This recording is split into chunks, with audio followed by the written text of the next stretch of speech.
రాష్ట్రంలో మరో 4 ఫుడ్ పార్క్లను ఏర్పాటు చేయాలని నిర్ణయించింది సర్కార్. దీనికి సంబంధించిన ప్రతిపాదనల్ని కేంద్రానికి పంపించింది. గిట్టుబాటు ధరలు, ఆహార కల్తీ నివారణకు ఈ పార్కులు ఉపయోగపడతాయని భావిస్తోంది ప్రభుత్వం.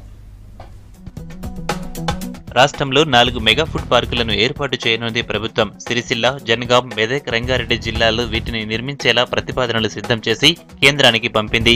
తెలంగాణ ఎక్కువగా వ్యవసాయ ఆధారిత రాష్ట్రం కావడంతో వ్యవసాయ ప్రాసెసింగ్ యూనిట్లు ఏర్పాటు చేస్తే రైతులకు గిట్టుబాటు ధరలు, ఆహార ఉత్పత్తుల్లో కల్తీ నివారణకు ఫుడ్ పార్కులు ఉపయోగపడతాయని భావిస్తోంది. రాష్ట్రానికి ఇప్పటికే ఒక ప్రభుత్వ, 2 ప్రైవేట్ రంగంలో మెగా ఫుడ్ పార్కులు మంజూరయ్యాయి.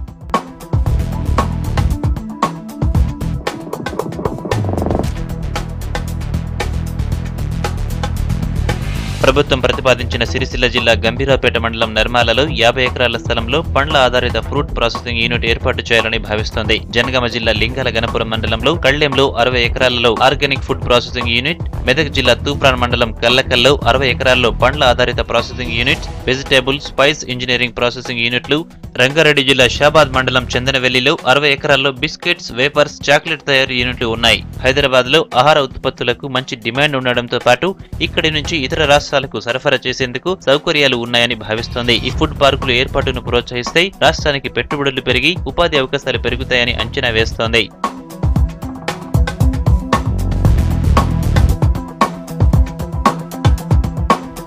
కేంద్ర ప్రభుత్వం మినీ ఫుడ్ పార్కుల పథకాన్ని తీసుకురానున్నట్లు తెలుస్తోంది. ఈ పథకాన్ని కేంద్రం ప్రకటిస్తే రాష్ట్రంలో మరిన్ని ఫుడ్ పార్కులు ఏర్పాటు చేయాలని భావిస్తోంది ప్రభుత్వం. ప్రభుత్వ రంగంతో పాటు ప్రైవేట్ రంగంలోనూ ఫుడ్ పార్కులు వస్తాయని అంచనా వేస్తోంది.